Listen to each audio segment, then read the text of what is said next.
ഓരോ ദിവസം കഴിയുന്തോറും ബി.ജെ.പിയിൽ ഭിന്നത രൂക്ഷമാകുന്നു. പാലക്കാട്ടെ ബി.ജെ.പി നേതൃത്വത്തെ വിമർശിച്ച നഗരസഭാ മുൻ ചെയർപേഴ്സൺ രംഗത്തെത്തി. അതേസമയം നഗരസഭയിൽ മത്സരിക്കുന്ന ബി.ജെ.പി സംസ്ഥാന ട്രഷററുടെ പോസ്റ്ററിൽ നിന്ന് ജില്ലാ അധ്യക്ഷനെ ഒഴിവാക്കി.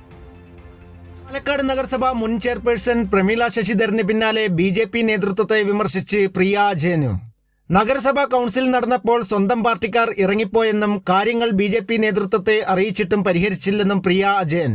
കൈപ്പേറിയ അനുഭവങ്ങൾ നേരിട്ടിട്ടുണ്ട്. അതുകൊണ്ട് തന്നെയാണ് ഒരു പരിധിവരേക്കും രാഷ്ട്രീയ പ്രവർത്തനം നിർത്താനുണ്ടായ ഒരു സാഹചര്യം. ഒരു നഗരസഭാ ചെയർപേഴ്സണായിട്ട് ഞാൻ ലാസ്റ്റ് 5 വർഷമായിട്ടും അതിൽ 3 വർഷമാണ് ഒരു ചെയർമാനായിട്ട് ഇരുന്നത്. അതിൽ ഈ പറയുന്ന നിങ്ങൾക്ക് എല്ലാവർക്കും അറിയുന്നതാണ് എവിടെ നിന്നെല്ലാമാണ് കൈപ്പേറിയ അനുഭവങ്ങൾ ഉണ്ടായിട്ടുള്ളത് എന്നുള്ളത്. അത് ഈ പറയുന്ന സ്വന്തം ആളുകളുടെ എന്ന് ഞാൻ അതിൽ വ്യക്തമായി പറഞ്ഞിട്ടുണ്ട്. അതിൽ തന്നെ എല്ലാം ക്ലിയർ ആണ്.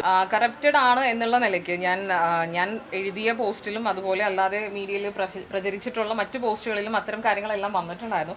സംസ്ഥാന ട്രഷറർ ഇ കൃഷ്ണദാസിന്റെ പ്രചരണ പോസ്റ്ററിൽ നിന്നും ജില്ലാ അധ്യക്ഷൻ പ്രശാന്ത് ശിവനെ ഒഴിവാക്കി. സി കൃഷ്ണകുമാർ പക്ഷത്തിനൊപ്പമാണ് ജില്ലാ അധ്യക്ഷൻ.